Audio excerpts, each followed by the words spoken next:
and who knew how to answer any other way? Thomas Avery was 61 years old from Shreveport, Louisiana. He was a tall man, lean in the way people get when they have worked physically their whole lives, with close cut gray hair and the particular stillness of someone who does not spend energy unless he means to. He wore a dark green blazer over a white shirt. His daughter had picked out the blazer, he would mention later, because he had wanted to wear his old church jacket, and she had quietly steered him towards something newer. He had worked as a pipefitter for 34 years. Industrial work, power plants, refineries, the kind of job that required precision and physical toughness in equal measure. He was good at it. His supervisors over the years had described him the same way: reliable, skilled, unflappable. The man you called when something needed to be done right, and you could not afford a mistake. Thomas had been married to his wife, Lorraine, for 29 years. They had one daughter, Simone, who was now 28. Lorraine had passed away from a stroke 4 years before the taping. Sudden, unexpected, the kind of loss that restructures a life overnight. Thomas had handled it the way he handled everything: quietly, steadily, continuing to show up. What he showed up for, from that point forward, was Simone. Simone Avery was brilliant. Everyone who knew her said so, and it was not the reflexive compliment that families give their children.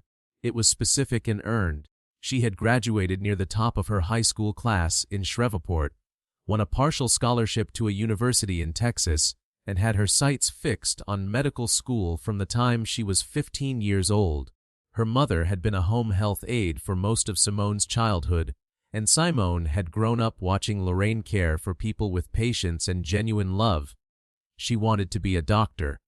She wanted to do what her mother had done, but with more tools, more reach, more ability to actually fix things. She was accepted to medical school at 24. The cost was significant, far beyond what her scholarship covered, far beyond what any reasonable savings could absorb. Medical school is one of the most expensive educational commitments in the country, and Simone had already taken on loans for her undergraduate degree. The math, as she laid it out for her father the evening she got her acceptance letter, was sobering. Thomas looked at the numbers. He told her to go. She asked him if he was sure. He told her not to worry about it. She asked him again. He said, "Simone, your mother and I did not raise you to stop at the door. You go through it." So she went. What Simone did not know, what she would not learn until much later, was the full picture of what her father had done to make her path possible. Thomas had a pension plan through his union. He had been contributing to it for 30 years. It was his retirement, the thing he and Lorraine had talked about, the modest cushion they had built carefully over decades of steady work. When the numbers for Simone's medical school tuition did not add up any other way, Thomas made a series of decisions that he never discussed with anyone.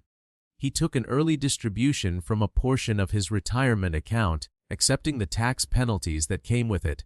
He refinanced his house, the house he and Lorraine had bought together in 1997, the house where Simone had grown up, to free up equity. He picked up weekend work doing independent pipe-fitting jobs, the kind that are physically hard on a man in his late 50s. He did this for 3 years without telling Simone, because she would have told him to stop, and he did not want to stop. He told her the tuition was covered. He said he had savings set aside.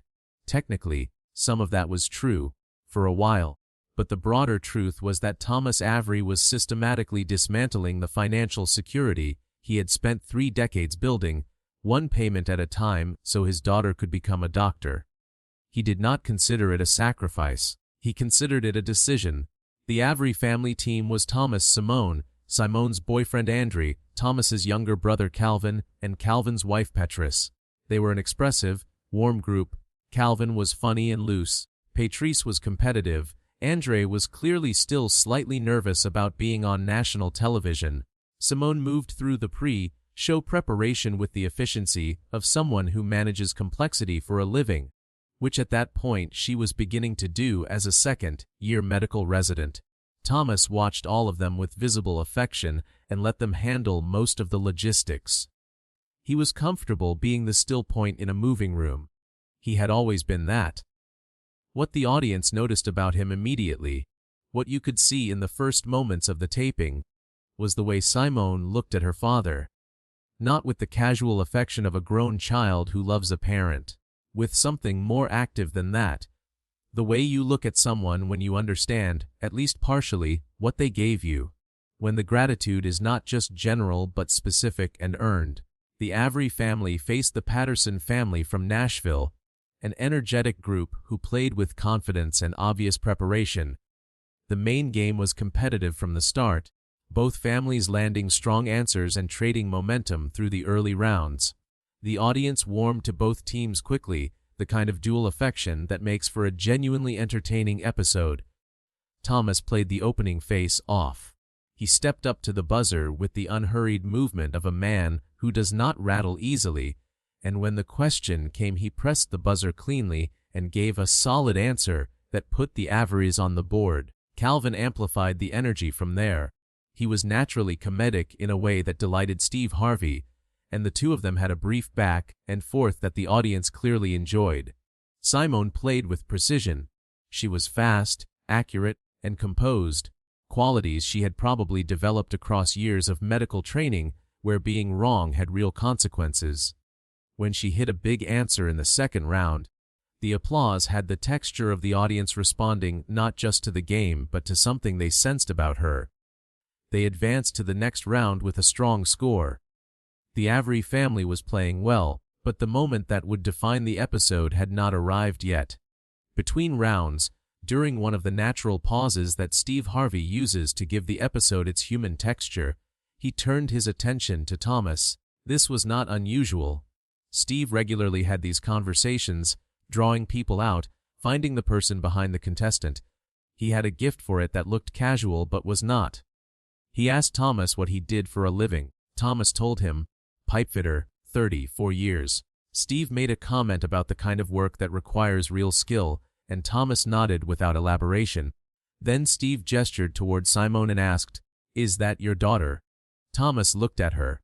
"Yes, sir." "What does she do?" "She's finishing her residency," Thomas said. "She's going to be a doctor." The way he said it, not with the performative pride of someone making an announcement, but with the quiet satisfaction of a man who has watched something he worked for come to fruition, landed in the room like a chord resolving. The audience responded warmly. Steve smiled.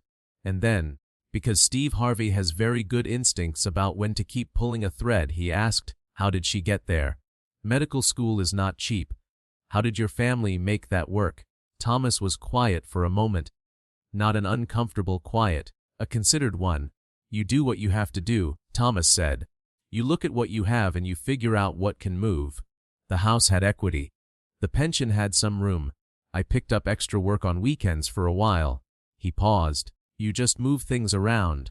Steve Harvey did not respond immediately. He stood very still, which for Steve Harvey, a naturally kinetic, expressive man, was noticeable. "You moved your pension," Steve said. It was not quite a question. "Some of it," Thomas said. "Enough." "And the house?" "I refinanced, it's fine. The payments are manageable." Steve looked at him for a long moment. "Does Simone know all of this?" Thomas's answer was immediate, a no, and then, before Steve could respond, Thomas added, still in that same calm, matter-of-fact voice, "She would have told me not to, and I couldn't have her making that decision based on worrying about me. That wasn't her job. Her job was to become a doctor. My job was to make sure she could." The studio went quiet. Not the audience holding its breath kind of quiet, the deeper kind, where 200 people simultaneously understand that they have just heard something true and important, and no one wants to be the first to break it. Simone was standing 8 feet away. She had heard every word. She had known, in the vague way that intuitive people sometimes know things they have not been told directly, that her father had stretched himself for her education. She had suspected the extra weekend work. She had not known about the pension. She had not known about the full scope of the refinancing. She was looking at her father with an expression that was not possible to describe in a single word. It contained gratitude and grief and love, and something that looked like the particular pain of realizing that someone you love has been carrying something heavy in silence for years, and you did not see all of it. Thomas turned and looked at her. He saw her face. His own expression shifted. Just slightly, the way a person's face shifts when they realize they have said something out loud that they had only ever meant to carry privately. "Simone," he said, quietly, "don't." She shook her head. She pressed her hand to her mouth. She did not cry. She held it together with the composure of someone who has learned in professional training to manage her responses under pressure. But it cost her visibly. The audience was watching the two of them with the attention people give to things that feel sacred. Steve Harvey, for only the second or third time in his tenure as host, by his own later accounting, had nothing to say. He stood at the center of the stage and looked at Thomas Avery. He opened his mouth once and closed it again. He looked down briefly, then back up. He touched the back of his neck, a small, unconscious gesture, the kind a person makes when they are managing an emotion they did not entirely see coming. For several seconds, there was no sound in the studio except the ambient hum of the lighting rigs. Then Steve Harvey said slowly, "Man, just that. One word." The audience understood completely. They responded not with applause. Applause would have felt wrong in that moment. But with a kind of collective exhale, a sound that was not quite a laugh and not quite a sigh, but somewhere between the two, the sound a group of people makes when they are releasing something they have been holding. Calvin, standing in the family lineup, had both hands pressed to the top of his head. Patrice was gripping his arm. Andre had his eyes fixed on the floor, jaw tight. Simone had turned slightly away, collecting herself, and Thomas stood at the center of all of it, steady as he had always been, looking at Steve Harvey with an expression that said, simply, "This is just what you do. This is just what it means to be a father." The remainder of the main game was played with an intensity that felt like something more than competition. Every family member who stepped up to the podium carried the weight of what had just been said, and they played like it. Calvin delivered an answer in the final round that was so perfectly timed the audience erupted. Patrice hit the board on the first guess. Simone, who had composed herself with remarkable speed, played the next round with the same precision she had shown throughout, but now with a quiet ferocity that was unmistakable. Thomas played the final face off of the main game and won it. When the buzzer confirmed the Avery family's advancement, the cheer from the audience was larger than the score required. People were not just applauding a game show answer, they were applauding the man. They were going to Fast Money. As the stage was being reset for Fast Money, Steve walked over to Thomas and Simone, who were standing close together, speaking quietly. The cameras caught the exchange without audio, but those watching could see Thomas put his hand on Simone's shoulder and say something short. Simone nodded. She reached up and put her hand over his briefly. Then she turned toward the podium, squared her shoulders, and walked to her position. Steve came to stand beside Thomas. "You doing all right?" he asked, low enough that it felt like a private question despite the microphones. "I'm always all right," Thomas said. Steve looked at him for a beat. "I believe that about you," he said. "Then, let's win this thing." Simone went first. She was calm, fast, and methodical in a way that was almost clinical, and given her profession, that was entirely fitting. She moved through her 5 questions with the efficiency of someone who has learned to make correct decisions quickly under pressure. Her total 162 points. Thomas needed 38 points from 5 questions to win the family 20,000. He stepped to the podium. The audience was with him in a way that went beyond the usual rooting interest of a game show crowd. They wanted this man to win, not because of strategy or entertainment value, but because some things are simply right and proper, and this was one of them. Steve looked at Thomas. "Your daughter got us 162. You need 38. Can you do that?" Thomas said, "I've done harder things." The audience laughed, and it was a laugh that contained both genuine amusement and something that felt very close to love. The clock started. "First question, name something people do first thing when they wake up." Thomas said, "Check the time." Number 2 answer, 24 points. Good, solid. Second question, name a job where you work with your hands. Plumber. Number 3 answer, 19 points. The board was building. Third question, name something a father teaches his child. Thomas did not pause. He said, "How to work." Number 1 answer, 42 points. The studio erupted. Steve pointed at him. The board lit up with the top answer, and the audience leapt to its feet before the reveal had even finished. They were already over 38. They had already won. But Steve kept going, because Thomas was still at the podium and the clock had not run out. Fourth question: name something people save for years but never use. Good china. Number 1 answer, 38 points. Another first-place answer. The room was in full celebration now. Fifth question: name a word that describes a great father. Thomas looked up from the podium. Just slightly, a small upward glance, the kind a person does when they are consulting something internal. He said present, survey said. Number 1 answer, 51 points. The studio did not just applaud, it roared. The Avery family came together on stage in the way families do when something large has just happened. Not the choreographed celebration of a sports team, but the real, slightly chaotic embrace of people who have been through something together. Simone reached her father first and held him without letting go for a long moment. Calvin was shouting. Patrice was wiping her eyes. Andre stood back just enough to give the family the center of the moment, which said something good about him.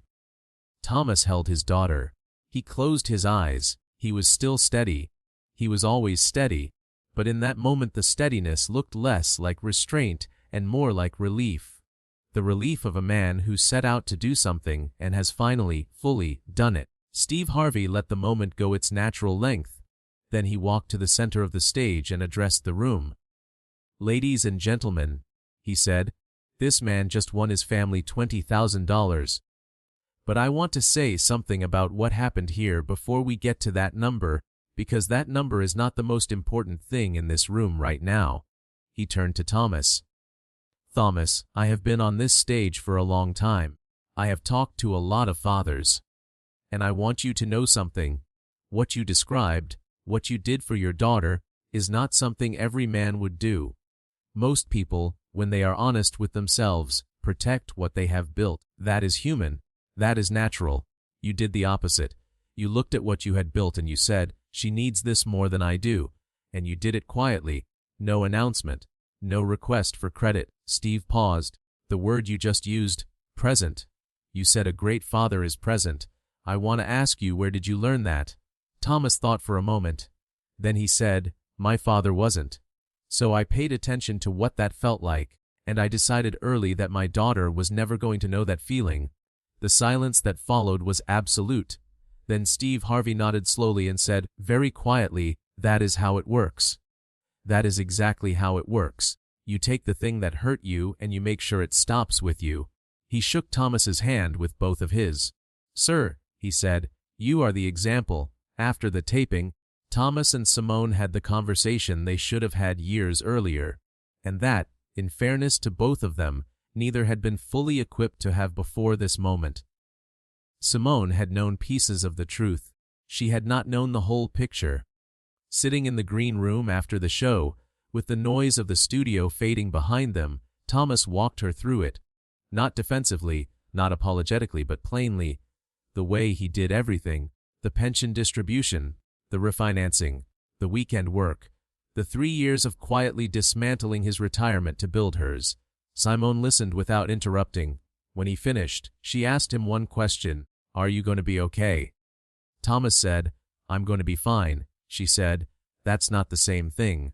And Thomas, who had not been caught off guard by much in his 61 years, looked at his daughter and said nothing for a moment, because she was right, and he knew it, and he was not entirely sure how to answer.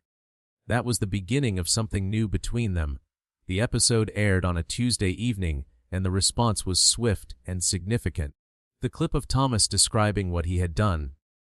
You look at what you have, and you figure out what can move, was shared hundreds of thousands of times within the first day. By the end of the week it had reached tens of millions of viewers across platforms. The response was not uniformly sentimental. It sparked real conversation. Parents wrote about the decisions they had made quietly for their children. Adult children wrote about what they wished they had known sooner. Financial advisors commented on the systemic reality that made Thomas's situation necessary, the cost of medical education, the inadequacy of support systems for working families navigating those costs. Several news outlets picked up the story, and the discussion widened from Thomas and Simone specifically to the broader question of what families sacrifice in silence. and why so much of that sacrifice goes unacknowledged. Thomas did not seek out the attention. He gave a small number of interviews because Simone asked him to, and because he felt, having been on national television and said what he said, that declining to engage would be its own kind of statement. He was consistent in every conversation. He did not frame what he had done as heroic. He framed it as a father doing his job. Simone finished her residency 14 months after the Family Feud taping. She matched into a fellowship in internal medicine at a hospital in Houston. At the small celebration the family held after her match day, she gave a toast that those present still describe as one of the most memorable things they have ever heard spoken aloud in a private setting. She talked about her mother, Lorraine, and what it had meant to watch her care for people. She talked about what it felt like to finally be standing at the threshold of the thing she had been moving toward her whole life. And then she talked about her father. She said, "My dad taught me that showing up is not the minimum. It is everything. He showed up for my mother for 29 years. He showed up for me every single day after she was gone. He showed up on weekends when he was exhausted doing jobs he did not have to take. He showed up when I could not see him doing it, which is the hardest kind of showing up there is." She raised her glass and looked at Thomas. "I am going to spend my career showing up for people who need someone in their corner. I learned that from you. Everything good about what I am about to do. That started with you." Thomas sat at the end of the table with his hands folded in front of him, looking at his daughter with the expression of a man who has arrived somewhere he has been walking toward for a very long time. Steve Harvey referenced the Avery family multiple times in the months following the episode. In interviews, on his talk show, and in a longer personal essay he published reflecting on the fathers he had met through Family Feud and what they had taught him about what the word meant. He wrote about Thomas specifically, "There is a kind of father who does not perform fatherhood. He does not talk about it, post about it, or build an identity around it. He just does it, consistently, without audience, without acknowledgement, until the thing he set out to do is done." Thomas Avery is that kind of father, and I went quiet in that studio because I recognized something in him, not just admiration but instruction. He reminded me what it looks like when a person decides that their own comfort is simply less important than someone else's future. That is not weakness. That is the most complete form of strength I know. The two men stayed in contact after the show. Steve visited Houston the following year, and the group dinner he had with Thomas, Simone, and the family was informal and long and reportedly involved a significant amount of food and an even more significant amount of laughter. Thomas and Steve Harvey are, by all accounts, genuinely fond of each other, two men from different worlds who recognize something true in one another across a game show stage. The 20,000 prize was meaningful but not transformative on its own. What changed Thomas's financial picture more substantially was the visibility of the episode and the conversations it opened. A union financial counselor reached out to Thomas after the story circulated and helped him restructure the remaining debt on his refinanced mortgage into a more manageable arrangement. Simone, once she understood the full scope of what her father had done, began contributing to his financial recovery directly, not in a way that Thomas entirely welcomed at first, and there were honest, sometimes difficult conversations about accepting help from your child when you have spent your whole life being the one who gives it. Those conversations, by multiple accounts, made them closer. 3 years after the taping, Thomas's retirement situation had stabilized considerably. He was still working, he had no particular desire to stop, and the physical work continued to suit him. But the urgency was gone. He was building again rather than dismantling. Present. The answer Thomas gave to the final fast money question became the detail that followed the story wherever it traveled. It appeared in articles, in social media captions, in Father's Day posts shared by people who had no other connection to the Avery family, except that the word had meant something to them. A high school in Louisiana used it as the theme of a Father's Day assembly the following spring. A men's group at a church in Atlanta printed it on the cover of their monthly newsletter with a brief summary of Thomas's story and a reflection on what presence costs and what it gives. When reporters asked Thomas about the word, he was always slightly surprised by the reaction it generated. To him, it was the obvious answer. Being there, he said in one interview. That's it. That's the whole thing. You can give a child money and things and opportunities, and those matter. But the first thing is just being there, physically in the room, paying attention, available. That's what I had and that's what I wanted her to have, and everything else followed from that. He paused, then added, my father was not present. I knew from a very young age what that felt like. I decided it stopped with me.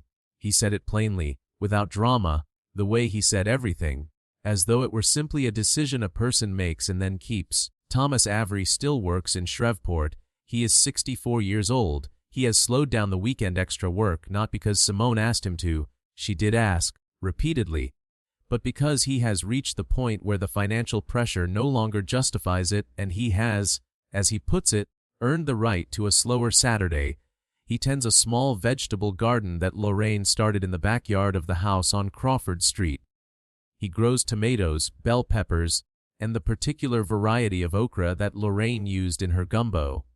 He has not been entirely successful with the okra, which he acknowledges with the wry humor of a man who does not take small failures personally. Simone is an attending physician now, practicing internal medicine in Houston. She calls her father every Sunday evening. She has bought him a plane ticket to visit her twice, which required negotiation both times because Thomas is not a man who likes to be taken care of, even by his own daughter, even when it is offered freely and with love. He went both times. He is working on receiving gracefully, which he describes as harder than it looks. Calvin says the family dynamic has shifted since the Family Feud episode in a way that is difficult to define precisely but easy to feel. Thomas was always the center, Calvin said in an interview, but before, people kind of took that for granted, including me, and I am his brother. Now everyone is more deliberate about it, more grateful, because you can love someone completely and still not fully see them, and now we see him. Thomas Avery's story is not unusual in the sense that parents sacrifice for children every day, in ways large and small and mostly invisible. What made his story reach people so broadly was the combination of its honesty and its specificity. Not a vague celebration of parental love, but a concrete accounting of what that love had actually required. A pension. A refinancing. 3 years of Saturdays doing physical work he did not have to do. It resonated because it was real, and because it asked something of the people who heard it. Not just admiration, but examination.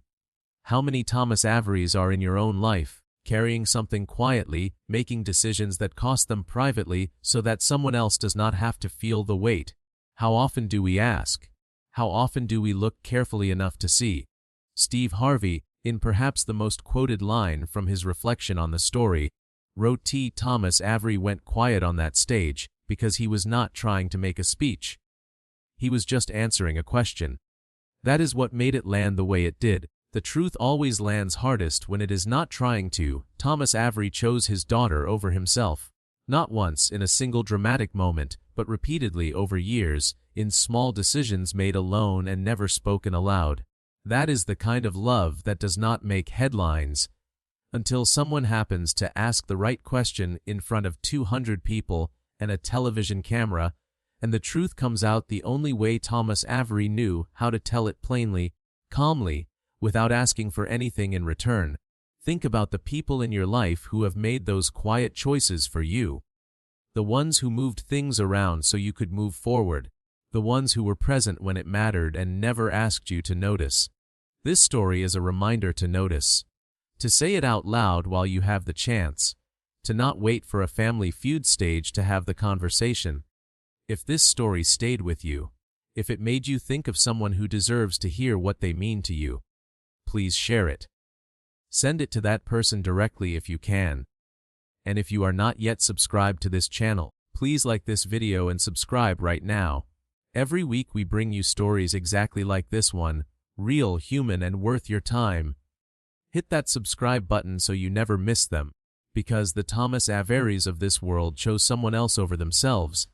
The least we can do is make sure their stories are heard.